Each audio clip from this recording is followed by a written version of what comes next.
पूज्य वरों के चरण कमल में कोटिशा वंदन। अनंत उपकारी जन जन के आस्था केंद्र आचार्य सम्राट गुरुदेव पूज्य श्री अनंत ऋषि जी महाराज साहब के पावन स्मृति में शतशः अभिवादन। वर्तमान आचार्य डॉक्टर शिवमणि जी महाराज साहब, युवाचार्य पूज्य महेंद्र ऋषि जी महाराज साहब, प्रवर्तक पूज्य श्री कुंदन ऋषि जी महाराज साहब के चरण कमल में कोटिशा वंदन। तपस्वी रत्न पूज्य किशन मुनि जी महाराज साहब, श्रुत स्थविरा प्रखर व्याख्याता गुरुनी मैया डॉक्टर पूज्य धर्मशिला जी महासती जी के पावन स्मृति में शतशः अभिवादन। उपस्थित धर्मप्रेमी भाइयों, करुणामूर्ति माताओं तथा बहनों, आज क्या है? कृष्ण अष्टमी, गोकुल अष्टमी। कृष्ण ये हमारे आती हुई 24 के तीर्थंकर है, 12वें अमम नाम के तीर्थंकर जो बनने वाले हैं, और इसीलिए हम लोग आज उनकी गोकुल अष्टमी मनाते हैं। गोकुल अष्टमी के दिन जो लोकोत्तर पर्व मनाते, लौकिक पर्व मनाते हैं, वो लोग तो खाली दही की हंडी फोड़ देते हैं और माखन खा लेते हैं, दही खा लेते हैं, परंतु आध्यात्मिक रूप से हमें कृष्ण जयंती, गोकुल अष्टमी मनानी चाहिए। वैसे एक साल में कितनी आठम आती है? एक साल में कितनी आठम आती है? 24 आती है। कोई भी अष्टमी के आगे किसी महापुरुष का नाम नहीं लगा है, लेकिन इस अष्टमी के आगे कृष्ण का नाम लगा है। कृष्ण अष्टमी, गोकुल अष्टमी आदि के नाम से इस अष्टमी को पुकारा जाता है। हमारे शास्त्रों में भी, उत्तराध्याय सूत्र में भी कृष्ण का वर्णन आता है। उसमें कहा है, सूर्यपुरम विनयरे आशिराया महिडिये वसुदेवती नमनम राय लखन संजुए तसा भज दुग आसी रोहिणी देवहितवा तासिंदो नंपी दो पुत्ता विठ्ठाराम केशवा। सोरंगीपुर, सोरियंगीपुर है शौर्यपुर नगरी, जहाँ पर आसिराया महिडिये एक महर्दिक राजा थे और जिसका नाम था वसुदेव, और उसके जो पुत्र थे राय लक्षण संयुक्त। वो राजा कैसे थे? राजा में जितने लक्षण चाहिए वे सभी लक्षण उसमें थे। तस्य भज्जा दुबे आसी, उनको 2 पत्नियाँ थी। वसुदेव को 2 पत्नियाँ थी, एक का नाम था रोहिणी और दूसरी का नाम था देवकी। तासिम दोनों भी पुत्र, उन दोनों को 2 पुत्र थे, विठ्ठा राम केशवा। एक राम था और दूसरा केशव था। अपने शास्त्र में राम और केशव का है। राम यानी बलराम, राम यानी बलराम, केशव यानी कृष्ण। इसीलिए तो कहते हैं ना, केशवा माधवा तुझा नामात रे गोडवा, तुझा नामात रे गोडवा। केशव नाम इसीलिए अन्य धर्म वाले भी केशव नाम कहते हैं, और अपने उत्तराध्याय सूत्र में भी उनका नाम केशव के रूप में आता है। तो वे एक धर्म पुरुष थे। कृष्ण महाराज कैसे थे? जो एक धर्म पुरुष थे। जैसे तीर्थंकर, बलदेव, चक्रवर्ती का वर्णन हमारे जैन शास्त्रों में आता है, वैसे वासुदेव का भी वर्णन आता है। और कृष्ण भगवान ने सबसे महत्वपूर्ण काम कोई किया हो तो वो किया है धर्म दलाली करने का। जो भी कोई दीक्षा लेने वाले हो, उन सबको दीक्षा लेने के लिए मैं परमिशन देता हूँ। उनके माता पिता, पुत्र, पत्नी, जिनको भी संभालने का काम होगा वो सब काम मैं करूँगा। परंतु ये द्वारका नगरी का नाश होने वाला है। द्वारका नगरी जब करके कब खत्म हो जाएगी कुछ भी पता नहीं है। इसलिए द्वारका नगरी का नाश होने के पहले अपने आप को, जीवन को यदि सफल बनाना हो तो जिनको भी दीक्षा लेनी है ले सकते हैं। और कृष्ण की कितनी रानियों ने दीक्षा ले ली? कृष्ण रागिनी अग्र महेशी 8, ये पुत्र द्वय सच्चा पुण्यनाथ, पुत्रों ने भी दीक्षा ली, पत्नियों ने भी दीक्षा ली और गांव के बहुत सारे लोगों ने दीक्षा ली। वो जब भी लड़की बड़ी हो जाती थी, कृष्ण महाराज क्या करते थे? अभी कृष्ण महाराज को पत्नियां कितनी थी? 32,000। 32,000 पत्नियां कृष्ण महाराज को थी। अब कितनी लड़कियां होगी? एक एक की एक एक भी गिन लो। हर एक लड़की जब उम्र लायक होती थी ना, तो उनकी माता उनको कृष्ण महाराज के पास में भेजती थी और वो चरण वंदन करती थी। तो कृष्ण महाराज समझ जाते थे अब योग्य उम्र वाली है, हो गई है। उसको पूछते थे, तुझे दासी बनना है या रानी बनना है? क्या पूछते थे? तुझे दासी बनना है या रानी बनना है? सभी लड़कियां कौन चाहेगी दासी बनना? और सभी लड़कियां कहती थी हमें रानी बनना है। और जब वो रानी बनना कहती थी तो कृष्ण महाराज उन्हें दीक्षा देने के लिए भेज देते थे, दीक्षा लेने के लिए भेजते थे। अब एक माता जो थी ना, सभी रानियां समान तो धार्मिक नहीं होती है। एक रानी जो थी वो कहती है, जब भी कोई लड़की कहती है मुझे रानी बनना है, तो तेरे पिताजी जो है ना वो भेज देते उसको दीक्षा लेने के लिए। आप तुझे पूछेंगे ना, तू चरण वंदन के लिए जाएगी और तुझे पिताजी ने पूछा कि तुझे क्या बनना है, तो तू कह देना दासी बनना है। यदि तूने दासी बनना कहा तो तेरी शादी कर देंगे, और तूने कहा रानी बनना है तो तुझे दीक्षा दे देंगे। अब वो जाती है, चरण वंदन करती है। उसी प्रकार हमेशा की तरह पूछते हैं, तुझे दासी बनना है या रानी बनना है? माँ अपने बच्चों को बिगाड़ भी सकती है और सुधार भी सकती है। सब माँ के हाथ में होता है। उसने कहा मुझे दासी बनना है। अब उसको इतनी तो समझ नहीं है कि दासी क्या चीज़ होती है और रानी क्या चीज़ होती है। आप लोग शादी करते हो, आपके हाथ में बंधन, पैर में बंधन, नाक में बंधन, गले में बंधन, सब जगह बंधन है कि नहीं है? पति देव जब तक है तब तक ये सब चीज़ें आप नहीं पहने तो चल सकता है क्या?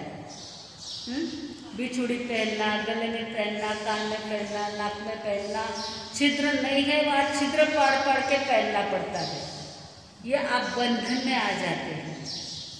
विवाह यानी एक कारावास, विवाह यानी कारावास। आपके साधु संतों को कोई बंधन, ये पहना तो नहीं, ये नहीं पहना तो नहीं चलेगा, ये पहना तो नहीं चलेगा, ऐसा कुछ बंधन नहीं, कोई बंधन नहीं है। यानी जो बंधन में आ जाते हैं वो दासी हो जाती है, जो बंधन में नहीं रहते हैं वो रानी बन जाती है।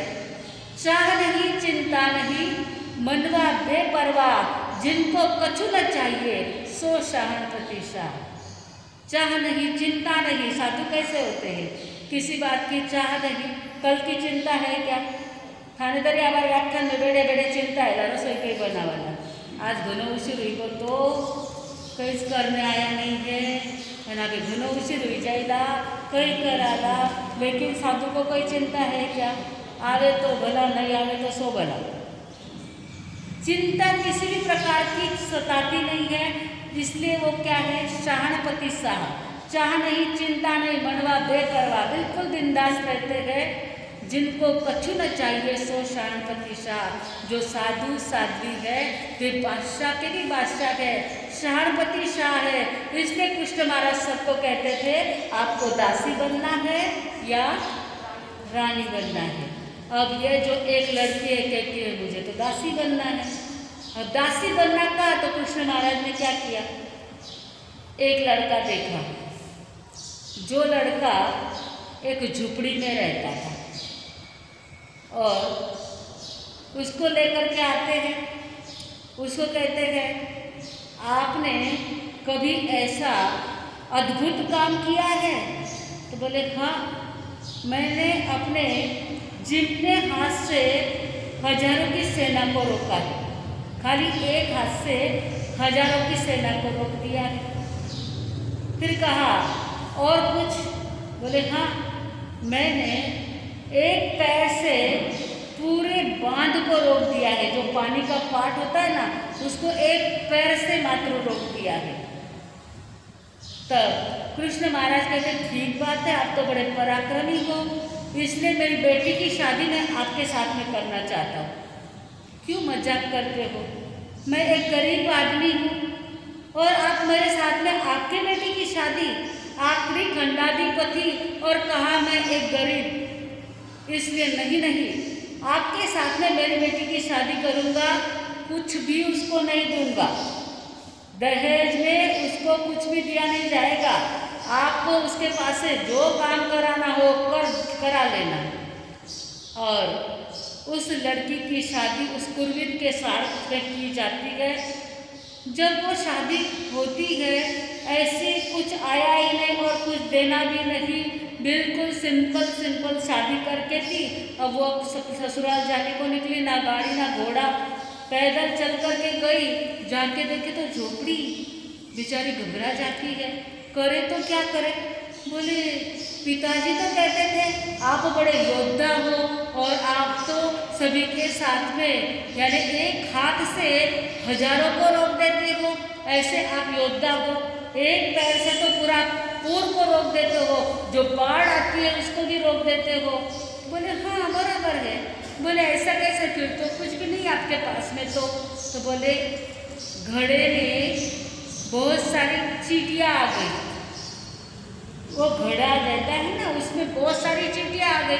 मैंने अपने डाबे हाथ से घड़े को ढक दिया, एक भी चींटी बाहर निकल नहीं पाई। हजारों की सेना को मैंने एक जिम्मे हाथ से ढक दिया।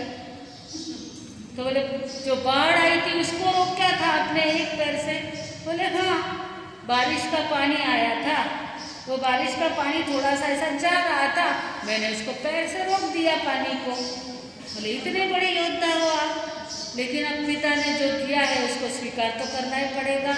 वो जमाना ऐसा तो नहीं था कि नहीं पसंद पड़े तो रिटर्न टिकट में वापस, लेकिन वैसा जमाना नहीं था। तो वो बेचारी ऐसी ही वहाँ रहती है, बर्तन मांजना, रसोई बनाना, वो भी जो कुछ लाएंगे बाहर से कमा करके लाया तो खाना नहीं खाया, मिला तो भूखे रहना। 4 दिन, 8 दिन, 20 दिन, 25 दिन रहती है। वापस कभी जब पियर जाने का वक्त आता है तो जाती है और जाकर के पिता को कहती है मैंने बड़ी गलती कर दी, मैंने भूल कर दी, मुझे क्या पता था कि दासी ऐसा बनना पड़ता है, ये तो बड़ा कठिन है। तो बोले आप भी सोच ले, तुझे रानी बनना है दासी बनना? अब तो मुझे रानी बनना है, मुझे दासी नहीं बनना है। और कृष्ण महाराज कहते हैं कि उसने भी आखिर दीक्षा ले ली। कहने का मतलब यह है कृष्ण महाराज ने जानबूझकर वो संसार में लिप्त ना हो जाए, इसके लिए ऐसा लड़का देखा कि वह भी संसार से मुक्त बन जाए। कितनी दलाली की। और आप लोग कितनी दलाली करते हो? रानी बनने को, दासी बनने को थाने कहीं क्यों छोरिया ने कहीं क्यों बताओ बोला। आप अपनी लड़कियों को क्या कहते हो? थाने रानी बनना है, दासी बनना है कि वो तो भाई अगर तू जल्दी जल्दी रोटियाँ सीख ले, सासरे जाओ पड़ी लाना, रसोई बनाना सीख, नहीं तो मारा नाव रोटे उद्धार करी ला। उड़े कहीं कीला तू हरी माँ भी थाने तो सिखाया भाई, मारा नाव उद्धार करी जिको तू रोटियाँ करनी सीख, तू रसोई करनी सीख, नवी नवी कोई तरी आइटम बनाना सीख, म्हणजे थाने उठे सासरे गया पचे चोकोरीला। आप ऐसा कहते हो कि प्रतिक्रमण सीख ले, 10वें का लिख सीख ले, यदि तेरे कभी दीक्षा के भाव हो गए तो तुझे काम लगेगा। पता नहीं था हमारे घर में किसी को भी कि मुझे दीक्षा लेने के भाव होंगे, ना मुझे पता था ऐसे तक कि मुझे भी कभी दीक्षा लेने के भाव होंगे। तब भी हमारे पिताजी, जब मैं 8वीं में हिंदी और संस्कृत दोनों रहता है ना, स्पेशल हिंदी भी रहता है और हिंदी संस्कृत दोनों भी रहता है, तो पिताजी को पूछा मैं क्या लूँ, तो उन्होंने कहा संस्कृत और हिंदी ले, आपला शास्त्र सगळा संस्कृत रामायण प्राकृत रामायण रे, संस्कृत जर आवतो असेल ना तो त्याने चोखो वाचता आएगा। और उस समय उनके दिमाग में क्या था मुझे पता नहीं, जो कि बड़े ज्योतिष भी थे, तो शायद उनको ऐसा पता भी होगा कि आगे जाकर के ये दीक्षा भी ले सकती है। कुंडली में तो बहुत कुछ लिखा रहता है, वो परमानेंट परफेक्ट कुछ नहीं कह पाता है, योग है, परंतु उस योग के मार्ग पे कदम नहीं बढ़ाया तो योग आता भी नहीं है। जैसे बहुत सारे लोगों के हाथ में लिखा रहता है राजयोग है, पर वो राजयोग का उपयोग ना करे और भिखारी की जैसी जिंदगानी जिए तो वो राजयोग कुछ काम नहीं देता है ना, कदम बढ़ाए तो वैसा होता है। तो माँ बाप ने ऐसा भी ध्यान रखना चाहिए कि आगे जाकर के इनके भाव कैसे बढ़े। तो ऐसा कृष्ण महाराज ने धर्म दलाली का काम किया था और इस दुनिया में जितने भी जो भयंकर त्रास देने वाले लोग थे, जो दुनिया को परेशान करने वाले लोग थे, उन सभी को भी कृष्ण महाराज ने अपने शक्ति के द्वारा किसी को मार दिया, किसी को तार दिया। जैसे कंस था तो सबसे पहले कंस को क्या किया उन्होंने, कंस को मारा, कंस की इच्छाओं को मारने की बड़ी कोशिश की, कंस को सुधारने की बड़ी कोशिश की, लेकिन लातों के देव बातों से नहीं मानते हैं तो आखिर उनको मारना ही पड़ा। दूसरा कंस के बाद में आया है कालीनाग। कालीनाग जो था 1000 फण वाला कालीनाग था, जिसने हाहाकार मचा दिया था, अनेक लोगों को उसने मार दिया था। ऐसे कालीनाग का एक फण वो दबा देते तो दूसरे 999 फण खड़े हो जाते थे। ऐसे कालीनाग का उन्होंने दमन कर दिया। फिर दुर्योधन जो भूमि के लिए पांडवों के साथ में लड़ता था, उस दुर्योधन को भी उन्होंने हरा दिया। उसके बाद में जरासंध को भी उन्होंने मारा, नरकासुर का वध किया और काले वन का भी उन्होंने वध किया। 6 जन जो इस धरती के ऊपर बड़ा अन्याय करते थे, भयंकर पाप का उदय इस धरती का हो गया था। ऐसे समय में कृष्ण महाराज ने सबकी रक्षा की थी। आज भी धरती के ऊपर कितना पाप बढ़ गया है, बढ़ा है कि नहीं, कितनी हाहाकार कितना हो रहा है। आज ऐसे कृष्ण की आवश्यकता है कि नहीं थी। एक बार स्वर्ग में एक व्यक्ति ने इंद्र से फरियाद की कि मैं आपके सामने कृष्ण को हाजिर करता हूँ और कृष्ण को कहो कि आपने जो वादा किया था वो वादा पूरा नहीं किया है, इसलिए आपके ऊपर केस किया जा रहा है।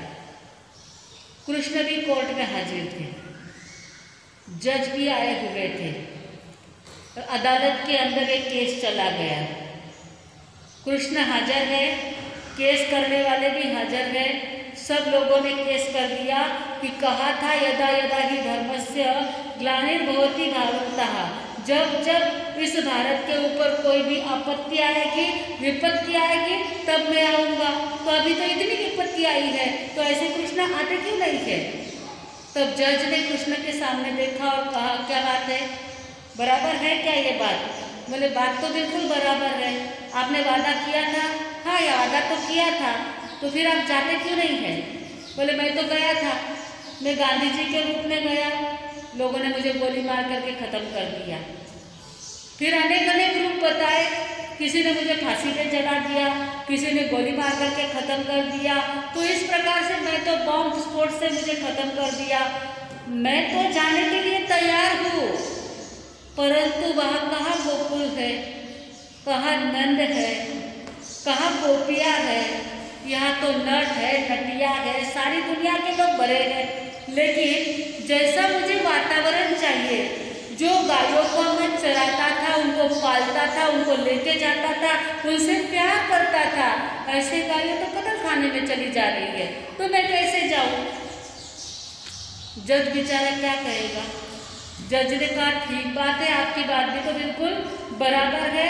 जो फरियाद लेकर के आए थे उनको कह दिया कि आपको यदि कृष्ण को वापस बुलाना हो तो आपका जो भूमि का वातावरण है वो वैसा नंद और यशोदा के जैसा वातावरण बना दो, गोलों के जैसा, गोपियों के जैसा वातावरण बना दो।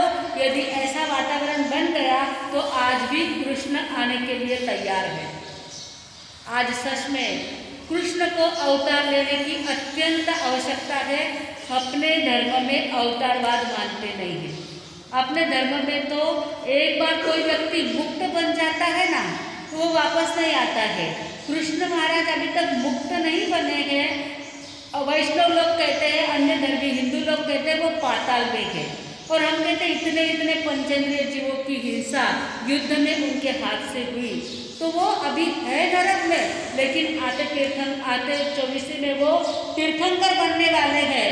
तो ऐसा ही जैसे आपने जैसे सुना है कि जो कृष्ण भगवान है उनको अभी आना चाहिए, तो एक गुजराती काव्य में बहुत सुंदर काव्य है कि हे कृष्ण, अभी तो आपको आना अत्यंत जरूरी है।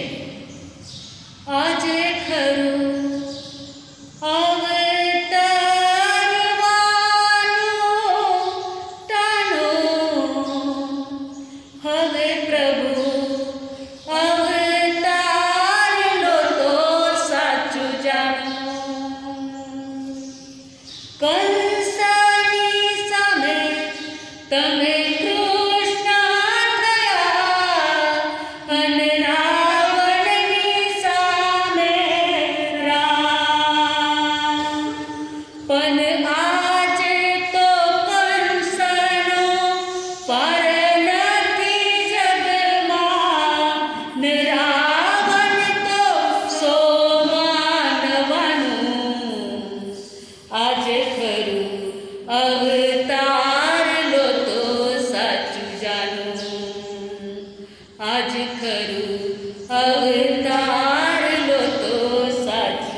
बन करके उनका आपने दमन कर दिया।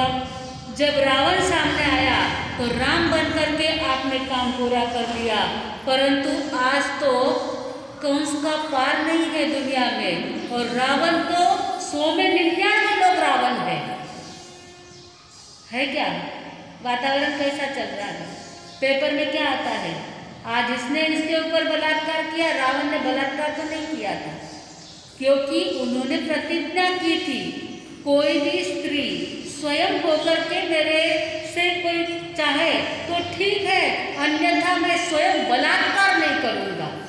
उसने सीता को बहुत मनाया, लेकिन उन्होंने कभी भी बलात्कार नहीं किया था। कंस को मारा, ऐसे तो कितने 6 जन को उन्होंने, अभी 6 जन के नाम लिए ना अपन ने, इतने 6 जन को उन्होंने मारा था। कायक ने मारा तने कायक ने तारा ने धर्या तने विध विध अवतार, पन आजे जारे भीड़ पड़ी त्यारे अवतरता लागे के मवा।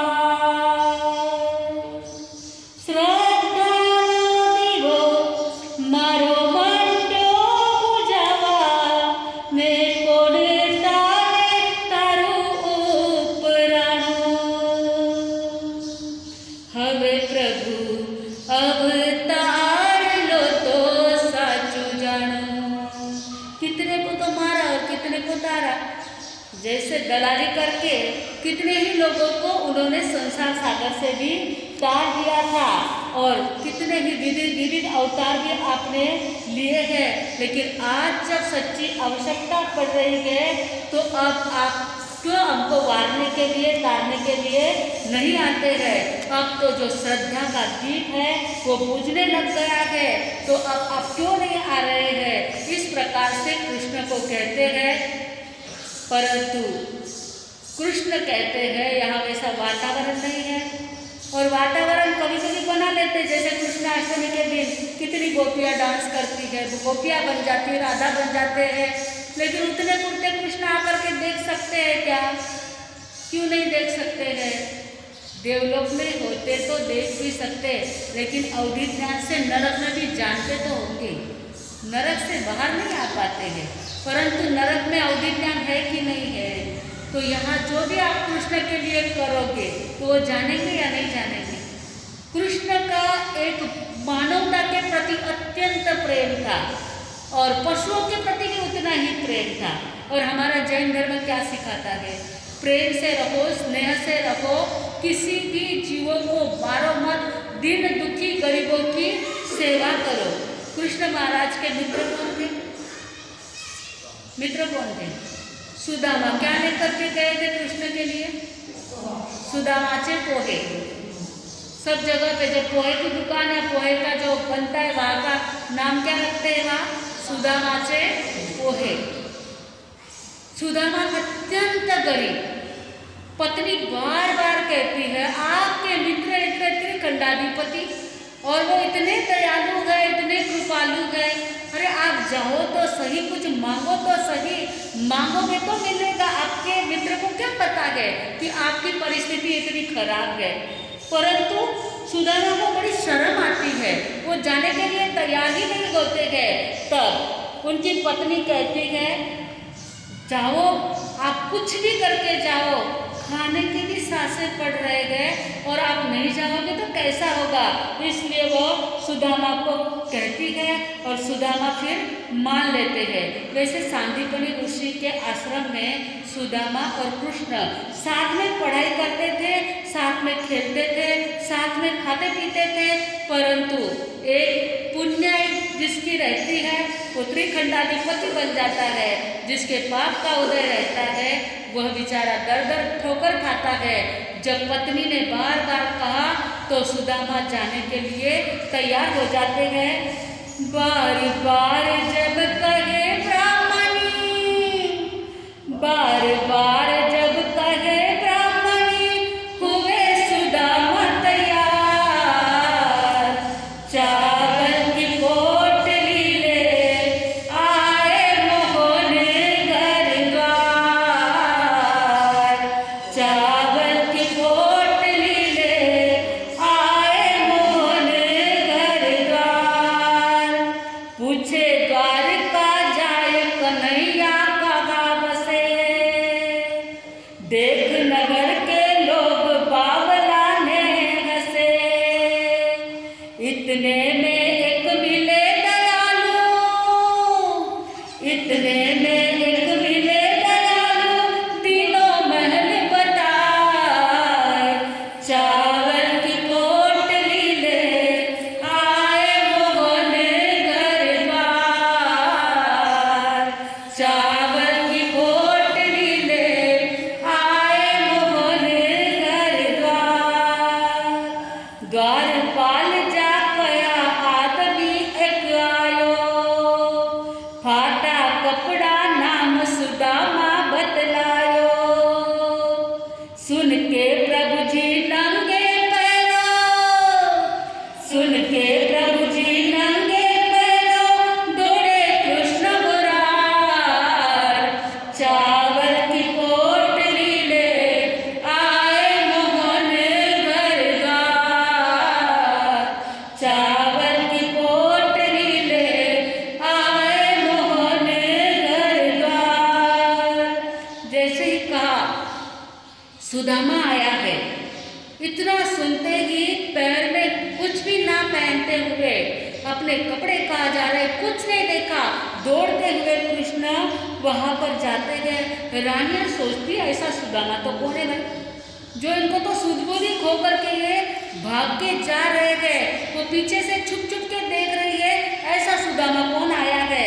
और जैसे ही वे दौड़ते गए तो अब वहाँ जा करके कहते हैं मिलियो गले लगाया सिंहासन बैठायो। देख सका को हाल जीवड़ो दुख पायो। आंसुवन जल से पैर धो रहे, आंसुवन जल से पैर धो रहे, जग के पालनहार। चावल की पोटली ले आए मोहन घर द्वार।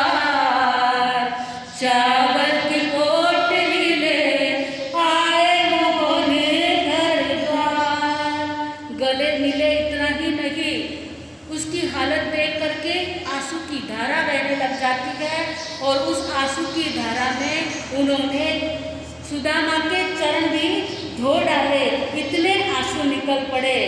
करी खातरी खूब सुदामा शर्मावे, शर्म आती है सुदामा को, इतने बड़े त्रिखंडाधिपति और वो मेरी खातरी कर रहे, मेरे पैर धो रहे, मुझे सब आसन पर सिंहासन पर बैठा रहे, उनको तो शर्म आ रही है।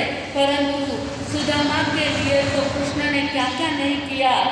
चावल की पोटली काक में छिपकावे, वो जो चावल की मेले कपड़े में बांधे हुए चावल थे, कहीं चावल कहीं पोहे कहते हैं, वो अपने काक के अंदर छुपाते हैं। खबर पड़ी जब कृष्णचंद्र ने, खबर पड़ी जब कृष्णचंद्र ने लीली भुजा पसार, चावल की पोटली ले आए मोहन घर द्वार, चावल की पोटली ले आए मोहन घर द्वार। उनको पता चला कृष्ण महाराज को कि ये कुछ लाया है मेरे लिए, लेकिन छुपा रहा है, तो हाथ पसार कर मांग ली, बताओ कहाँ कृष्ण और कहाँ हम, तीर्थंकर बनना है क्या? तो क्या करना होगा? गरीब और श्रीमंत में भेद नहीं करना होगा। कोई भी व्यक्ति कैसा भी क्यों ना आए, हर एक को गले लगाएंगे तो तीर्थंकर बन जाएंगे, क्योंकि हमारे संगीत का जो मूल है वह है अनुकंपा, दया। संगीत के बोल आते हैं क्या आपको? अनुकंपा या दया जिसके जीवन में है उसको ही सम्यक तो प्राप्त हो सकता है। तो इस प्रकार से चावल की पोटली हाथ से मांगते हैं और 2 मुट्ठी भर खाए तीसरी भरने लगे। रुक्मन पकड़ो हाथ नाथ क्या करने लगे, दोनों खंड तो दिए इन्हीं को, दोनों खंड तो दिए इन्हीं को, फिर क्या तुम्हारे पास, चावल की पोटली ले आए मोहन घर द्वार, चावल की पोटली ले आए मोहन घर द्वार। एक मुट्ठी चावल खाए तो एक खंड गया उनके तरफ, दूसरी मुट्ठी चावल खाए तो दूसरा खंड भी किसको मिला? सुदामा को मिल गया। अब तीसरी मुट्ठी चावल की लेने के लिए जाते गए तब रुक्मिणी ने हाथ पकड़ लिया, आप क्या कर रहे हो? यदि तीसरा खंड भी चला जाएगा तो आप और हम रहेंगे कहाँ? और उन्होंने हाथ पकड़ लिया। अब ठहरे दिन 2-4 कयो जद विदा कियो, मुख से मांग्यो नाय हरि कुछ ना दियो। उसको तो बेचारे को कुछ पता ही नहीं मुझे क्या मिला है, कुछ भी नहीं समझा। और कृष्ण भगवान ने भी कुछ कहा नहीं कि मैंने तुझे क्या दिया है करके, उसने मांगा भी नहीं और इसको पता भी नहीं मुझे क्या दिया है। घर जाऊं तो पूछे ब्राह्मणी, घर जाऊं तो पूछे ब्राह्मणी, देसु काई जवाब, चावल की पोटली ले आए मोहन घर द्वार। अब घर जाऊंगा तो ब्राह्मणी को क्या कहूँगा? वह कहेगी क्या लाया आपने, इतने बड़े आपके मित्र है। तो हमेशा ऐसा ही रहता है, जब पुत्र कभी बाहर जाता है ना तो माँ क्या देखती है? माँ देखती है पुत्र आवता और पत्नी देखती है पति लावता। माँ देखती है पुत्र आवता और पत्नी क्या देखती है? लावता। कई लायो थे और माँ क्या करती है? मार छोरो तो दूर हुए बारे आजुनायो को नहीं, आजुनायो को नहीं, राह देखती है। और पत्नी देखती कई लायो को नहीं, कई लायो को नहीं। इतना माँ और पत्नी में फर्क होता है। तो वह पत्नी भी क्या देखती है? बात कुछ लाए कि नहीं, लाए कि नहीं, ऐसी बात देखती है। लेकिन सुदामा तो आए नहीं, उसके पहले सब कुछ आ गया था। पहुँचे नगरी माय झुपड़ी मिली नहीं,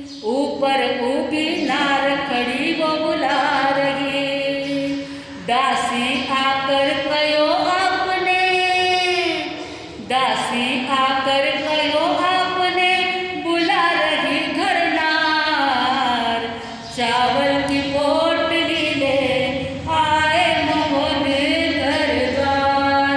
अब वो झोपड़ी के जगह पे तो बड़ा बड़ा महल बन गया था। सुदामा को ना तो उसने कुछ दिया, ना उसके कपड़े भी बदले, कुछ भी नहीं, जैसा आया था वैसा ही भेज दिया था।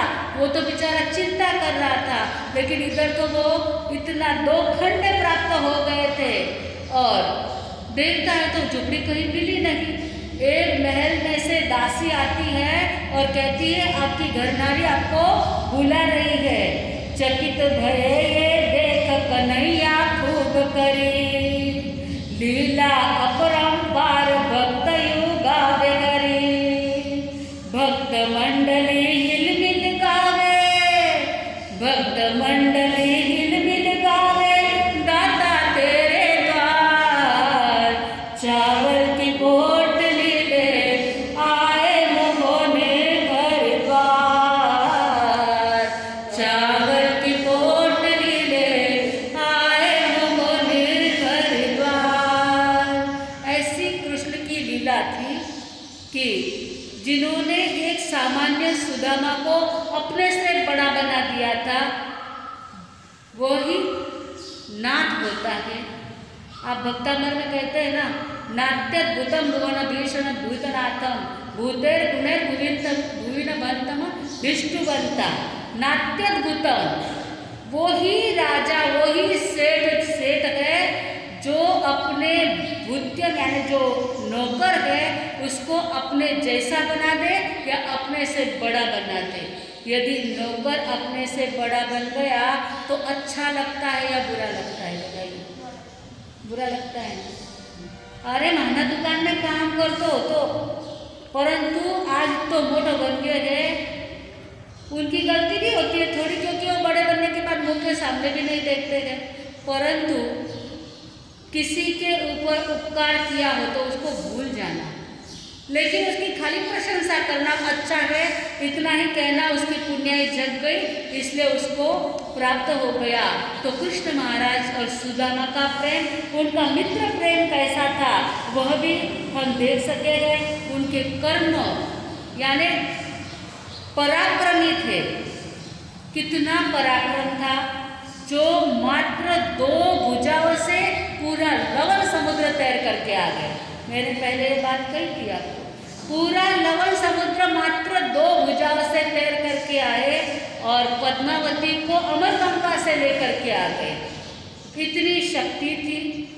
और ये सारी शक्ति कहाँ से आई थी? द्रौपदी को लेकर के आए वो। तो ये सब शक्ति वो तीर्थंकर बनने वाले हैं, प्लस वो वासुदेव थे, उनके नियाना करते, सभी वासुदेव नियाना वाले रहते हैं और नियाना के कारण वो वासुदेव बनते हैं। वो दीक्षा ले नहीं पाते हैं परंतु दे पाते हैं।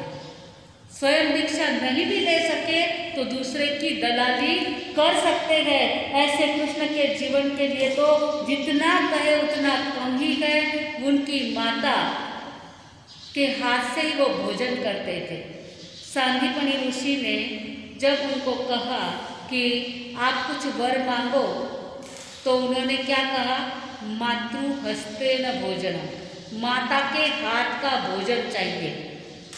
और कहते हैं कृष्ण भगवान जिए उससे भी उनकी माता ज़्यादा आयुष्य वाली बनी और अंत तक कृष्ण महाराज ने अपने माता के हाथ से भोजन किया। यशोदा माता के वहाँ भी वो रहते थे, तो बचपन में तो बड़े नटखट थे। आप जब आज जो भी कुछ करोगे बड़े हो गए उसका तो कुछ ख्याल नहीं रहेगा, लेकिन उनका नटखटपना जो है वही सारा बताया जाएगा। गोपियों के साथ में खेलना, गायों को चराना। यशोदा कहती है अरे तू राजकुमार गायों को चराने के लिए जाएगा, तुझे इतनी धूप सहन नहीं होगी, ये कंकरीला रास्ता तेरे से बर्दाश्त नहीं होगा, तुझे भूख लगेगी जंगल में, वह तुझे खाने को कौन देगा? तो वो कहता है मैया मेरे को भूख भी नहीं लगती है, ना मुझे धूप भी लगती है, उसकी आप चिंता ही मत करो, मुझे भूख तो नहीं लगती है, लेकिन आप खिलाते हो ना, जबरदस्त से मेरे मुंह में ठूसते हो ना, तो मैं निगल जाता हूँ आपका मन रखने के लिए, बाकी मुझे भूख भी नहीं लगती है। ये जो भी मक्खन चोरना, ये जो जो क्रिया की थी ना उन्होंने, ये खाली लोगों के वल्लभ बनने के लिए, लोकप्रिय बनने के लिए, लोगों के दिल में गायों के प्रति एक प्यार रहे, गायों की कत्ल ना हो, गौवंश की रक्षा हो, इसके लिए उन्होंने सारा किया था। और जानबूझ के, जैसे हास्य कवि आता है ना, तो कुछ भी बोल करके हंसाता है, उसी प्रकार उनके गोकुल में क्या कम था। फिर भी वो क्या करते थे, मक्खन चुरा लेते थे। और सब जो गोपियाँ है वो आकर के यशोदा को फरियाद करती थी, यशोदा को आकर के कहती थी कि ये हमारा मक्खन चुरा के ले जाता है, हमारी मटकी फोड़ के चला जाता है। तब यशोदा मैया कहती थी, ऐसा मेरे बेटे के लिए कुछ नहीं कहना आपको, क्योंकि हमारे घर में क्या कम है जो आपका वो मक्खन चुराती है। नैनों का सितारा प्यारा कृष्ण कन्हैया, सावला सलोना मेरा कृष्ण कन्हैया, सावला सलोना मेरा कृष्ण कन्हैया। माखन वो चुराएगा क्यों, हम क्यों क्या काम है, माखन वो चुराएगा क्यों, हम क्यों क्या काम है। सैकड़ों हजारों गैया दूध दे रही है, झूठ मत बोलो गोपी हो, झूठ मत बोलो गोपी, मेरा भोला भैया कृष्ण कन्हैया। अरे वो माखन क्यों चुराएगा, हजारों गायें हमारे गोकुल में गए, वो तो आप झूठ मत बोलो, मेरा भोला भैया कभी ऐसा काम नहीं करेगा, और करा भी होगा तो कितना छोटा है, थोड़ा सा ही खाया होगा लाल मेरा छोटा, थोड़ा सा ही खाया होगा लाल मेरा छोटा। बड़ा माठ रखनी तेरे पड़ेगा ना तोटा, नजर मत लगा रे गोरी ओ, नजर मत लगा रे गोरी, पड़ू तेरी पैया कृष्ण कन्हैया।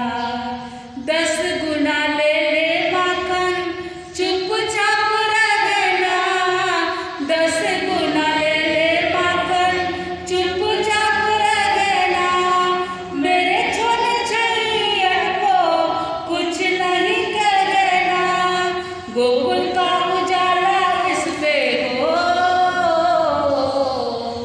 गोकुल का उजाला इस पे देव करे छैया कृष्ण कन्हैया। नैनों का सितारा प्यारा कृष्ण कन्हैया, सावला सलोना मेरा कृष्ण कन्हैया। दूध दही माखन ये तो बांटने की चीज है, दूध दही माखन ये तो बांटने की चीज है, बेचते हो इसलिए नटवर को खींच है। यशोमती लाल की मैं हो, यशोमती लाल की मैं लेहू बलैया कृष्ण कन्हैया। नैनों का सितारा प्यारा कृष्ण कन्हैया, सावला सलोना मेरा कृष्ण कन्हैया, सावला सलोना मेरा कृष्ण कन्हैया। इस प्रकार से यशोदा माता भी हमेशा कहती थी, मेरा लाल तो कितना छोटा है। सगी माँ थी क्या, यशोदा उनकी सगी माँ थी, देवकी माता उनकी माता थी, परंतु कंस सभी पुत्रों को मार देता था। देवकी के 6 पुत्रों को मारा था क्या, 6 पुत्र मरे थे क्या, कहाँ गए थे? सुलसागर बधिया सांभड़ी गिरनीवान। सुलसा के घर में सभी बड़े हो जाते हैं और सुलसा के घर में ही वे बड़े होकर के वैराग्य प्राप्त होकर के वो दीक्षा ले लेते हैं। अंधगढ़ में सब सुनोगे किया। और जो लास्ट वाला वो सुलसा के घर की जो लड़कियां थी वो इधर लाके मृतवंध्या जो थी सुलसा, उसकी लड़कियां इधर रखते थे, उसको वह मारता था। परंतु एक बार आकाशवाणी होती है कि तू भले ही मार ले, तेरा मारने वाला आगे जन्म लेने वाला है। बहुत कारागार में रखा गया, पहरा रखा गया, लेकिन जितने तारे गगन में उतने शत्रु होए, कृपा होए प्रभु राम की बालन वाका हो। कहते हैं जितने शत्रु दुनिया में है, लेकिन एक भगवान की कृपा जिसके ऊपर होती है उसका बाल भी बाका नहीं होता है। बचपन से 16 वर्ष तक यशोदा माता कृष्ण को संभालती है। बाद में तो वो अपने पराक्रम से सबके ऊपर विजय प्राप्त कर लेता है। द्वारका नगरी में भी वह और बलराम 2 जन जिंदे रहेंगे, बाकी सब जल करके मर जाएंगे। ये भी सारा अंधगढ़ में आ जाएगा। तो इतना डिटेल ना करते हुए इतना ही कहेंगे हम कि ऐसे कृष्ण महाराज जो आगे जा कर के तीर्थंकर बनने वाले हैं, उनकी जन्माष्टमी आज रात को मनाई जाएगी। सभी ने ध्यान रख लेना है, बराबर 8 बजे आ जाना है। मेरा बहुत कुछ कहना बाकी है, बहुत सारे गीत भी बाकी है, बहुत सारा कृष्ण के जीवन का भी कहना बाकी है, पर समय हो गया है। अभी कुछ नहीं कहूँगी, रात को 8 से 8:15 बजे तक जितना होगा उतना कहूँगी। और बाकी का जो रहा है वह सब आप नाटक में, ड्रामा में और अवसर होगा तब देखा जाएगा। लेकिन आप सबको कितने बजे आ जाना है? रात को 8 बजे आ जाना है। अकेले नहीं, जोड़ी जोड़ी से सबको आ जाना है। अकेले तो आना ही आना है, जो नहीं आए आपके पतिदेव तो जिनको आना है वो तो आना ही आना है, लेकिन सब अपने पतिदेव को भी साथ में लेके आना कि ऐसे हमारे आते हुए तीर्थंकर का जीवन कैसा था, उसका बहुत कुछ बात अवसर होगा तब देखेंगे। बोलो महावीर स्वामी भगवान की। पचकान एकासना उगेश्वर एकासनम पचकेतियम प्यारनमास्मम खाइमम साइमम अनत्था भगनम सहसा कारणम महत्ता कारणम सर्व समायत्या कारणम। ओ श्री एकासना करने वालों को कल का प्रश्न था कुछ पचकान वर्ग में व्यासना उगेश्वर एकासनम पचकेतियम प्यारनमास्मम खाइमम साइमम 2 टन क्रांति वाला पचकान।